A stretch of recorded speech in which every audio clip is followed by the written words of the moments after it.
First டிஸ்ட்ரிபியூட்டர்கள் அனைவருக்கும் என்னுடைய வணக்கம். ஏன்னா இந்த படத்தை இவ்வளோ பெருசாக கொண்டு போய் நல்ல நல்ல தியேட்டர்கள் போட்டு நிறையா ஷோஸ் போட்டு இவ்வளோ பெரிய ஹிட் ஆகினதுக்கு மிகப்பெரிய பங்கு உங்களுக்கு இருக்குது. ஸோ மிகப்பெரிய நன்றி உங்களுக்கு. அப்புறம் ஆர்டரில் சொல்லணுன்னா அதான் லிரிசிஸ்ட் ஃபஸ்ட்டு. ஸோ என்னுடைய அவங்க 2 பேரும் சரி. அதில் விவேக் வந்து என்னுடைய ரொம்ப நாள் நண்பர் அவர். ஸோ அவர் வந்துட்டு இதில் சூப்பராக அந்த மியூசிக் பியூட்டின்ற அந்த சாங்கை ரொம்ப நல்லா எழுதி சிறப்பாக அதை வெற்றிக்கு ஒரு உறுதுணையாக இருந்திருக்காரு. அப்புறம் விக்னேஷ் சிவன் சார் வரல. ஸோ அவரும் வந்து இதில் மிக சிறப்பாக எழுதியிருக்காரு. அப்புறம் அனு மேடம் அவங்க வந்து இந்த படத்தில் எவ்வளோ சூப்பராக பண்ணியிருக்காங்கன்னு உங்களுக்கு அந்த இதில் பார்க்கும் விஷுவல்ஸ்லேயே தெரிஞ்சுது. ரொம்ப ரொம்ப நல்லவங்க அவங்க. ஏன்னா நான் ஒரு ட்ராக் எனக்கு கொடுக்குறாங்க அப்படின்னு சொன்னதுக்கப்புறம் போய் நல்லா இருக்கு மேம்னா எடுத்துக்கோங்க அப்படின்னு கொடுத்துருவாங்க. அடுத்த வாட்டி போனேன், ஒரு டிஷர்ட் கொடுத்துருந்தாங்க, ரொம்ப நல்லா இருக்குன்னு எடுத்துக்கோங்க அப்படின்னாங்க. 3ஆவது நாள் ஒரு காரில் வந்தாங்க, மேடம் உங்கள் கார் சூப்பராக இருக்குன்னு. ஃபோனை எடுத்து வச்சுட்டு அலோ அலோன்னு போனவங்க தான். இன்னும் அது பேசலை, எப்போ கொடுக்க போகிறாங்க எனக்கு தெரியல. அப்புறம் எடிட்டர், எல்லா எடிட்டர் மேலேயும் எனக்கு எப்போவுமே ஒரு பயம் இருக்குது. ஏன்னா நிறையா வந்து கட்டாயி போயிடும். இதுலேயும் ஒரு 10-15 பஞ்சு போயிடுச்சு. பட் இருந்த பஞ்சு எல்லாமே நல்லா ஒர்க் அவுட் ஆச்சு. ஸோ அதுக்கு வந்து ரூபன் உங்களுக்கு பெரிய நன்றி.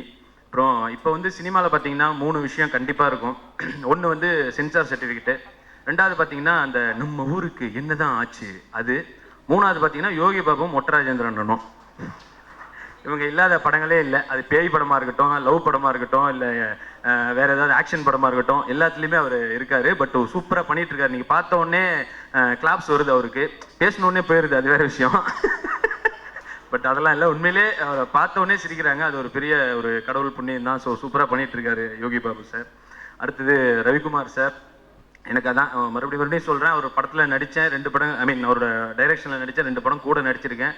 உண்மையிலே ரொம்ப பெருமையாக இருக்குது. அவரோட கூட வந்து ஸ்க்ரீன் ஷேர் பண்ணதே ரொம்ப சந்தோஷமாக இருக்குது, பெருமையாக இருக்குது. அப்புறம் ஹேன்சன், அழகாக இருக்க, இனி ஒன்றும் பண்ண முடியாது, எல்லாம் தமிழ் சினிமாவில் அடிப்பாங்க திட்டுவாங்க, வேறு வழியில் அழகாக பிறந்தாச்சு, இதை வாங்கி தான் ஆகணும். பட் எனிவே நல்ல ஒரு இன்ட்ரோ இந்த படத்தில் ரொம்ப நல்லா பண்ணியிருக்காரு. அப்புறம் சரண்யா மேடம் வந்து ஆக்சுவலாக பாவம் ரொம்ப ஃபீல் பண்ணுவாங்க எங்களோட காம்பினேஷன் சீன் வச்சுட்டாலே. அதுவும் அந்த தியேட்டர் வாசலில் அந்த மாவு சீன்லலாம் வந்து அவங்களால நடிக்கவே முடியாது, பயங்கரமாக சிரிச்சு அடப்பாங்க. அவங்க 2 பேர் கூட நடிச்சுனா அவ்வளோதான். நான் ஈவினிங் முடிஞ்சு நைட் ஆகி காலைல பால் பாயிடம் வாங்கிட்டு தான் வீட்டுக்கு போனோம் போல், அந்த லெவலில் பாவம் கஷ்டப்பட்டுட்டே இருந்தாங்க. பட் இன்னைக்கு தியேட்டரில் அவங்களோட சீன்ஸ் எல்லாமே பயங்கரமாக கிளாப்ஸ் வாங்குறது ரொம்ப ஹாப்பியாக இருக்குது. ரசூல் புக்குட்டி சார், அதாவது இந்த மாதிரி ஒரு டப்பிங் நான் என் வாழ்க்கையில் பண்ணதே கிடையாது. ஜென்ரலாக ஒரு டப்பிங்னா ஒரே ஒரு மைக் இருக்கும், அவ்வளோதான் பேசுவோம். ஆனால் வந்து இதில் பார்த்தீங்கன்னா ஏன்னா அந்த தரம் வர்றதுக்காக தான். ஸோ இதில் அந்த மைக்குக்கு மேலே இன்னொரு டியூப் மாதிரி ஒரு மைக் வச்சாங்க, ஓகே. அதுக்கப்புறம் பார்த்தீங்கன்னா அந்த உள்ள இதுக்குள்ளேயே ஷர்ட்குள்ளேயே ஒரு மைக் வச்சாங்க.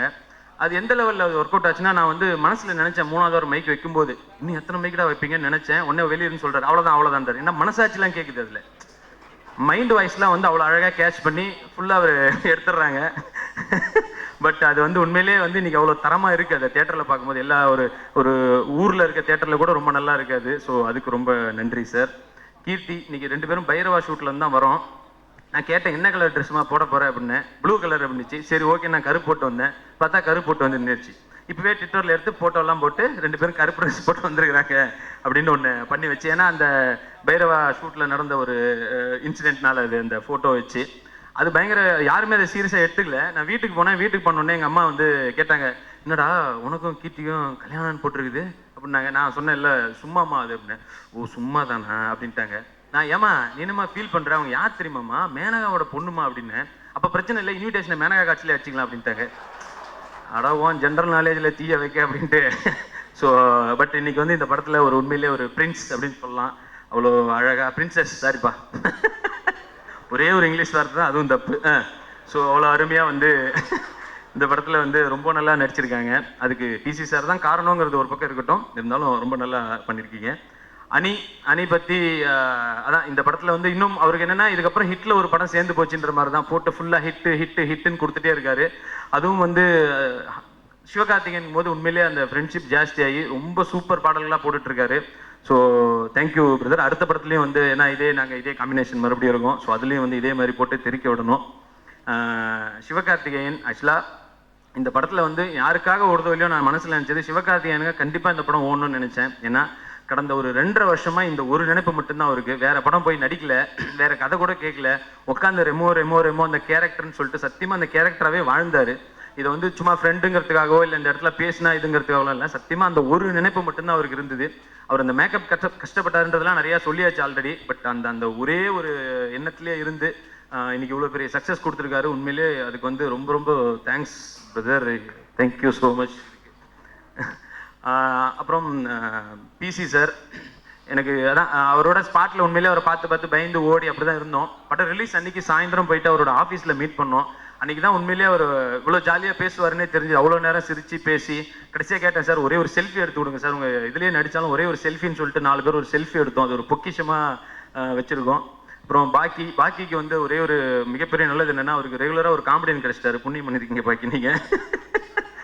ஸோ ஆக்சுவலாக வந்து ஒரு ஃபர்ஸ்ட் படத்தில் இவ்வளோ ப்ரெஷரை வந்து ஹேண்டில் பண்ணுறதுன்றது சான்ஸே இல்லை. அதை சூப்பராக ஹேண்டில் பண்ணி அதை ஹிட்டும் கொடுத்ததுன்றது சாதாரண விஷயம் இல்லை. ஸோ அதை ரொம்ப சிறப்பாக பண்ணியிருக்கீங்க பாக்கி. தேங்க்யூ. அடுத்த படங்கள் எல்லாத்துலேயுமே இந்த ஹிட்டும் தொடரும், நானும் தொடருவேன் அப்படின்னு சொல்லி கேட்டுக்கிறேன். அப்புறம் ராஜா சாரும் அதே தான். இவ்வளோ அதாவது ஒரு படம் எடுத்து டெய்லி அவருக்கு அந்த படம் பூஜை போட்டதுலேருந்து ரிலீஸ் ஆன அன்னைக்கு வரைக்கும் எவ்வளோ ப்ரெஷர் இருந்திருக்கும் அதுக்கு. ஏன்னா பட்ஜெட்டாகவும் அதிகம், வேலையாகவும் அதிகம். ஸோ அது எல்லாத்தையும் வந்து ஹேண்டில் பண்ணி சான்ஸே இல்லை. நிறைய நேரம் நான் ஃபோன் பண்ண எடுக்க மாட்டார், ஆனால் தெரியும் வந்து அவ்வளோ ப்ரெஷரில் இருக்காரு அப்படின்னு சொல்லிட்டு. அப்புறம் இதெல்லாம் ஹேண்டில் பண்ணி இவ்வளோ பெரிய படத்தை எடுத்து ரிலீஸ் பண்ணி ஒரு திறந்த புத்தகமாகவே இருந்திருக்காங்க 24AM. எல்லா நியூஸுமே வந்து ஆக்சுவலாக தெரிஞ்சிருக்கும், அந்த மறைமுகமாக எதுவுமே இல்லை.